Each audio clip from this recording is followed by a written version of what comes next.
तूने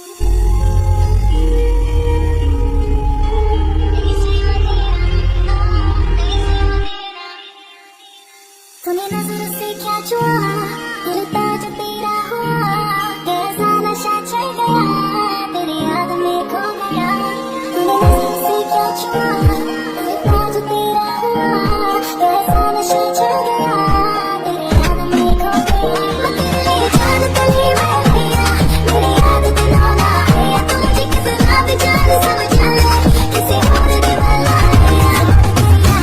ना कभी रह गई बातें जो ना कही, आस में जिंदगी का रही, कभी मिले तो ये बस रही। तू मेरी आशिकी बन गई, मुझे एहसास होता नहीं, मैं तुझे तो बात क्या सुनाऊं, दिला दूंगी मैं तुझको यकीन, दिला दूंगी मैं तुझको यकीन, दिखा दूंगी मैं प्यार मेरा, तुझे ले लूं मैं बाहों में, भूल दे बातें नो हौसला। मैं तेरे लिए जान तली मैं लिया, मेरी याद दिलों ना आया, तू मुझे कितना भी जान समझ ले, किसी और दीवाना है। याद तेरी आए ना कभी, रह गई बातें जो ना कही, आस में जिंदगी का रही, कब मिले तो ये बस रही।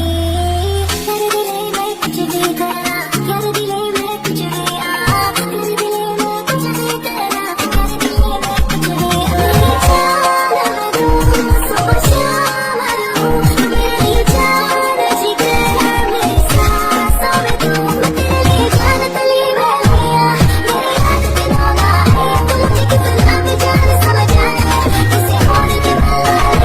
याद तेरी आए ना कभी, रह गई बातें जो ना कही, आस में जिंदगी का रही, कब मिले तो ये बस रही। মুভির শুরুতে আমরা ফিমেল মেন ক্যারেক্টার তানশিকে দেখতে পাই এবং সে তার নিজের স্টোরি বলছিল, যার উপর আমার ক্রাশ তার ক্রাশ অন্য কেউ, এবং যে মেয়েটা তার ক্রাশ সেটা আর কেউ না, আমারই বেস্ট ফ্রেন্ড। কিন্তু মজার বিষয় মেয়েটা আবার অন্য কাউকে ভালোবাসে, সেই কারণে সে তাকে রিজেক্ট করে দেয় এবং আমি আবার সেকেন্ড চান্স পেয়ে যাই এবং তাকে রিজেক্ট করার দিক থেকে আমি তার হেল্প করেছিলাম। তাকে রিজেক্ট করার জন্য তার মনটাও এখন খারাপ এবং আমি এইটারই চান্স নেব।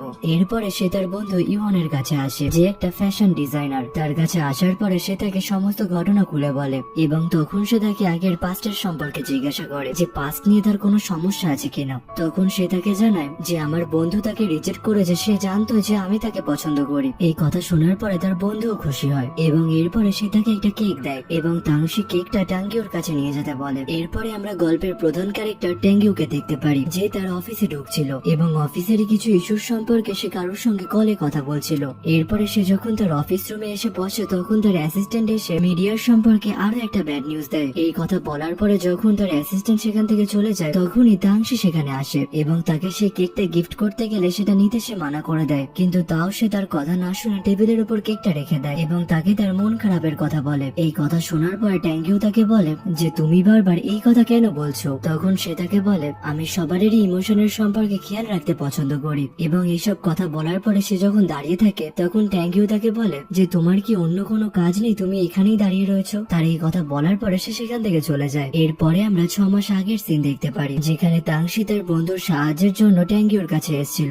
আসলে তার বন্ধুর ভালোবাসার কথাটা তাংশি তাকে জানায় এবং তার কথায় তখন ট্যাঙ্কিও রাজি হয়ে যায় এবং তখন থেকেই তাংশি ট্যাঙ্কিওকে পছন্দ করে, কিন্তু এখনো অব্দি সে তাংশির ফিলিংসই বুঝতে পারেনি। এরপরে সে যখন বাইরে বেরোয় তখনই তার বন্ধু ইয়াহান তাকে কল করে এবং কল করে খবর জানতে চাইলে তাংশি তাকে বলে কেকটা পুরোটাই ওয়েস্ট গেছে, কারণ সে একটা কামড় অব্দি দেয়নি। এই কথা বলার পরে যখন তার মনটা খারাপ হয়ে যায় তখন তার বন্ধু তাকে মোটিভেট করে এবং তার সেই সমস্ত কথা শোনার পরে তার মনটাও একটু খুশি হয়ে যায় এবং সে আবার নিজের কাজে চলে যায়। সে যখন অফিসে যায় তখন অফিসের সবাই কোনো বিষয় নিয়ে একটা আলোচনা করছিল, তখন কি বিষয় সেটা সে তার কলিগকে জিজ্ঞাসা করে এবং কলিগ তখন তাকে সোশ্যাল মিডিয়া চালিয়ে দেখতে বলে যে কি জিনিস ট্রেন্ডে চলছে। তখন ট্যাং সে সোশ্যাল মিডিয়া চালিয়ে দেখতে পায় যে ট্যাঙ্গের সাথে একটা মেয়ের ছবি খুব ভাইরাল যাচ্ছে এবং তার সম্বন্ধে সবাই কথা বলছিল যে ট্যাঙ্গে হয়তো এই মেয়েটাকে পছন্দ করে, কিন্তু তাংশি এটা জানাতে পারছিল না যে ট্যাঙ্গে এই মেয়েটাকে না অন্য কাউকে পছন্দ করত। এর বদলে সে তার কলিগকে জানিয়ে দেয় যে এই খবরটা পুরোটাই মিথ্যে এবং সে যেহেতু ট্যাঙ্গের একটু ক্লোজ ছিল সেই কারণে সেও সেই কথাটা বিশ্বাস করে নেয়। অন্যদিকে আমরা ট্যাঙ্গিকে দেখতে পারি সেও এই ছবির সম্পর্কে কথা বলছিল এবং তার অ্যাসিস্ট্যান্টকে সেই ছবিটা ডিলিট করার কথাও জানিয়ে দেয়। তারা যখন লিফটের দিকে যাচ্ছিল তখনই তাদের সাথে তাংশির দেখা হয়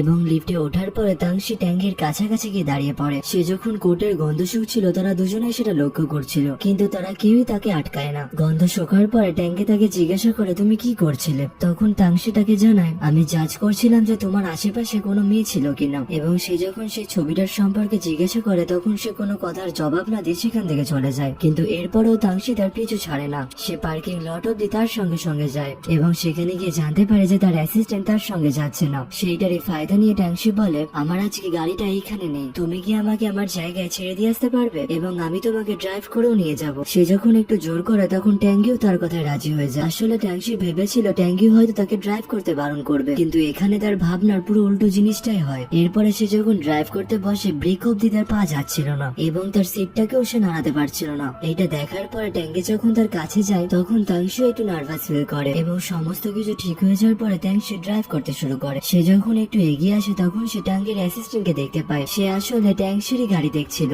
আসলে ট্যাংশির গাড়ি এখানেই রাখা ছিল। ট্যাঙ্গির সাথে যাবে বলে সে তাকে মিথ্যা কথা বলে। তাকে দেখার সঙ্গে সঙ্গে ট্যাংশি গাড়িটাকে ঘুরিয়ে নেয় এবং বাইরে বেরোনোর পর ট্যাঙ্গির সঙ্গে গল্প করতে করতে খুশি খুশি ভাবে গাড়ি ড্রাইভ করতে শুরু করে। অন্যদিকে আমরা ট্যাঙ্গির বাবা মা এবং তার সিস্টারকে দেখতে পারি। এখানে ট্যাঙ্গির বাবা মার মধ্যে একটু ঝামেলা চলছিল, সেটাই তার বোন দাঁড়িয়ে দাঁড়িয়ে দেখছিল। এবং ট্যাঙ্গি যখন বাড়িতে আসে তখন তার সিস্টার এই কথাগুলো তাকে জানায়। আসলে তাদের দুজনের মধ্যে ঝগড়া ট্যাঙ্গিকে নিয়েই বেঁধেছিল। এবং ট্যাঙ্গির সামনে যখন তার বাবা মা এসে বসে তখন ট্যাঙ্গি তার বাবাকে জিজ্ঞাসা করে কোম্পানির প্রথম প্রজেক্ট আমাদের ফেল হয়ে গেছে, সেকেন্ড প্রজেক্টের সম্পর্কে তুমি কি ভেবেছো? কিন্তু তাদের মধ্যে কেউই তার প্রশ্নের কোনো উত্তর দেয় না। তখন ট্যাঙ্গি বলে এই কোম্পানির তোমরাও শেয়ার হোল্ডার এবং তোমাদের কোম্পানি চায় নাকি আমার গার্লফ্রেন্ড। এই কথা বলার সঙ্গে সঙ্গে তার মা গার্লফ্রেন্ড চুজ করে এবং তার বাবা কোম্পানি চুজ করে। এবং এরপরে ট্যাঙ্কি তার বাবা মার মাঝখানে গিয়ে বসে এবং তার বাবাকে জিজ্ঞাসা করলে তার বাবা মাকে মানানোর কথা বলে। এবং এরপরে সে তার মাকে গিয়ে জানায় যদি কোম্পানির স্টক নেমে যায় তাহলে তুমি তোমার বন্ধুদের সঙ্গে কি করে এনজয় করবে এবং এমনিতেও তোমার অনেক বন্ধু আমাদের কোম্পানিতে কাজ করে। এবং এরপরে তার এইসব কথা শোনার পরে তার মা কোম্পানির সম্বন্ধে রাজি হয়ে যায়। অন্যদিকে আমরা তাংশিকে দেখতে পারি সে তার নিজের কাজ করছিল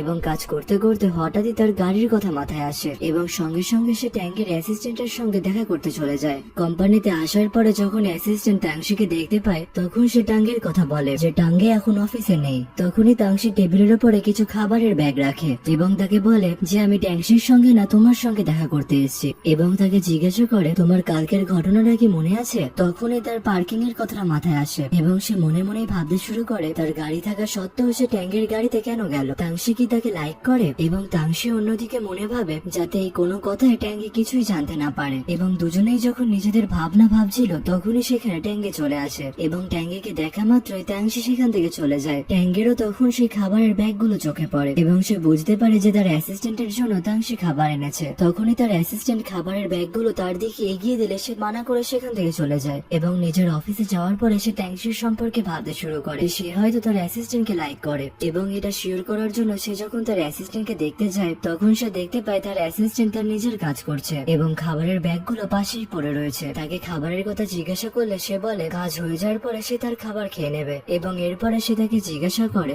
যে তোমার কি কোনো গার্লফ্রেন্ড রয়েছে? তখনই তার অ্যাসিস্ট্যান্ট বলে ওঠে কেন, আমার কি গার্লফ্রেন্ড থাকা উচিত? এরপরে ট্যাঙ্গি তাকে বলে ওঠে না তুমি ড্রিঙ্ক করো না স্মোক করো এবং তোমার মধ্যে কোনো বাজে অভ্যাস নেই। এইসব কথা জিজ্ঞাসা করার পরে ট্যাঙ্গি বলে ওঠে আমি কনফার্ম হয়ে গেছি। কিন্তু কি বিষয়ে যে সে কনফার্ম হলো সেটা তার অ্যাসিস্ট্যান্ট বুঝতে পারে না। আসলে সে কনফার্ম করলো যে তাদের মধ্যে কিছু রিলেশন রয়েছে কিনা এবং তাকে আবার খাবারের কথা বলে সেখান থেকে চলে আসে। তার অফিসে আসার পরে সে ট্যাংশির পোস্ট গুলো দেখতে শুরু করে এবং ট্যাংশি একটা জিনিস পোস্ট করে যেটাই লেখা ছিল যে আমি একটা জিনিস কেনার পরে খুব গরিব হয়ে গেছি। তখনই ট্যাঙ্কি মনে ভাবে সে যদি গরিব হয়ে যায় তাহলে সে তার জন্য এত ভালো খাবার কি করে বানিয়ে আনলো। তখনই সে তার ওই পোস্টে কমেন্ট করে এবং কমেন্ট করার সঙ্গে সঙ্গে তাংশির কোম্পানির সমস্ত কলিগরা এটা লক্ষ্য করে। সবাই এরপরে তাংশির দিকেই তাকিয়ে থাকে। তখনই তাদের লিডার এসে মিটিং এর সম্পর্কে বলে এবং এরপরে আমরা মিটিং এর সিন দেখতে পাই যেখানে ট্যাঙ্গির কোম্পানির সম্পর্কে সবাই কথা বলছিল যে আমাদের কোম্পানির কাজ তাদের একদমই পছন্দ হয়নি এবং তাংশির লেখা নোবেলটাও তাদের পছন্দ হয়নি। এই কথা শোনার পরে তাংশিরও মনটা খারাপ হয়ে যায় এবং সে তার সিনিয়রের সাথে দেখা করতে যায়। সেখানে গিয়েও তারা দুজনে তাংশির নোবেলের সম্পর্কেই কথা বলছিল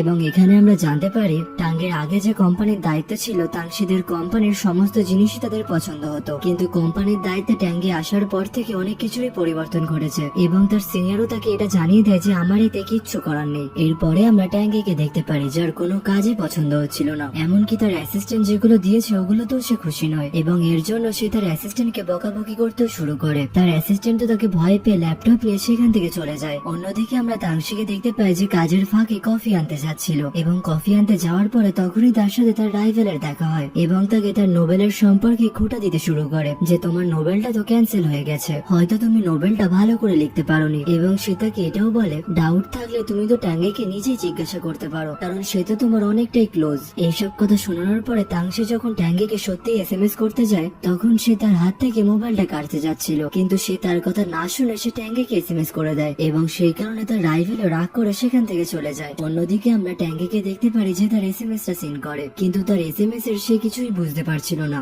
আসলে তাংশি তখন তাকে মনে যা এসছে তাই এসএমএস করে দেয় এবং টাঙ্গে এসএমএস এর কথা জিজ্ঞাসা করলে তাংশি জানায় যে ভুল করে তাকে এসএমএস করে দিয়েছে। টাঙ্গে আরো তাকে জোর করলে সে বলে ভয়েস টাইপিং এর জন্য তার কাছে এমন মেসেজ গেছে। তারা যখন নিজেদের মধ্যে এইসব কথা বলছিল টাঙ্গে মুচকি মুচকি হাসছিল এবং তার হাসিটা পাশে দাঁড়িয়ে থাকা তার অ্যাসিস্ট্যান্টও লক্ষ্য করে এবং এইটা যখন ট্যাঙ্গে বুঝতে পারে তখন তার অ্যাসিস্ট্যান্টকেও সেখান থেকে বার করে দেয়। অন্যদিকে তাংশি যখন কাজ করছিল তখন তাদের লিডার এসে জানায় যে তাদের কন্ট্রাক্ট ট্যাঙ্গে আবার রিনিউয়াল করতে দিয়েছে এবং এটাও জানায় যে যদি কারোর কাছে কোনো বেটার প্ল্যান থাকে তাহলে তারা পার্সোনালি ট্যাঙ্গের সঙ্গে দেখাও করতে পারে। এরপরে তারা যখন সবাই একসাথে কাজের ব্যাপারে ডিসকাস করছিল তখন ট্যাঙ্গেও তার অফিস থেকে তাংশিকে দেখে। এরপরে তাংশি যখন ট্যাঙ্গের সঙ্গে দেখা করতে যায় তখন সে জানতে পারে যে ট্যাঙ্গে ইন্টারভিউ দিচ্ছে। তাদের এই কথা শোনার পরে তাংশি সঙ্গে সঙ্গে ট্যাঙ্গের অ্যাসিস্ট্যান্টের সঙ্গে দেখা করতে যায়। অন্যদিকে তারাও মনে করে যে আজকাল তাংশি ট্যাঙ্গের অ্যাসিস্ট্যান্টের সঙ্গে বেশি টাইম কাটাচ্ছে, হয়তো সে তাকে লাইক করে। এরপরে তাংশি যখন মিটিং রুমের কাছে যায় তখন ট্যাঙ্গের অ্যাসিস্ট্যান্ট তাকে দেখতে পেয়ে বাইরে বেরিয়ে আসে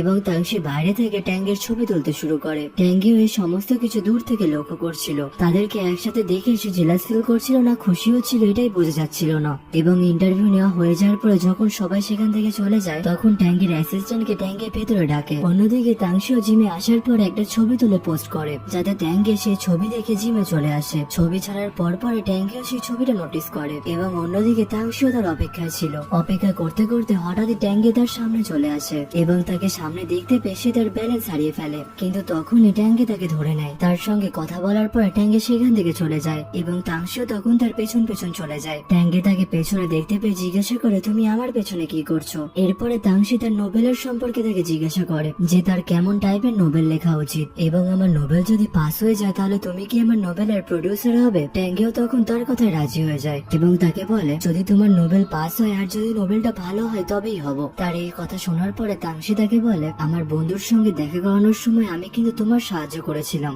যদিও বা আমি তার সম্বন্ধে ইনফরমেশন গুলো ভুল দিয়েছিলাম কিন্তু সাহায্য করেছিলাম এবং তোমারও উচিত আমার এখন হেল্প করার। তার এইসব কথা শোনার পরে সে তার হেল্প করতে রাজি হয়ে যায় এবং বলে আমি না পারলে আমি অন্য কাউকে খুঁজে দেব। তার এই কথা শোনার সঙ্গে সঙ্গে তাংশি উঠে এসে বলে না আমার তোমাকেই লাগবে। এরপরে আমরা একটা পাস্টের সিন দেখতে পাই যেখানে তাংশি জব করার আগে ট্যাঙ্গের সই প্র্যাকটিস করছিল এবং করতে করতে ভাবছিল অ্যাজ এ রাইটার হওয়ার পরে আমি ট্যাঙ্গের সাথে কোনো না কোনো দিন একসাথে দাঁড়িয়ে থাকবো। এবং সে তার ছবিটা দেখে তার মতনই সেম একটা কোড বার করে এবং মনে মনে খুবই খুশি হয়। আর এখানেই আমাদের এই এপিসোডটার সমাপ্তি ঘটে। এপিসোডটির এক্সপ্লেন যদি ভালো লেগে থাকে অবশ্যই চ্যানেলটিকে সাবস্ক্রাইব করবেন এবং পাশের থাকা বেল আইকনটি অল অপশনে ক্লিক করে দেবেন এবং চ্যানেলে নতুন হলে অবশ্যই চ্যানেলটিকে সাবস্ক্রাইব করবেন। আবার দেখা হবে পরের ভিডিওতে। সবাই ভালো থাকবেন, সুস্থ থাকবেন, টাটা।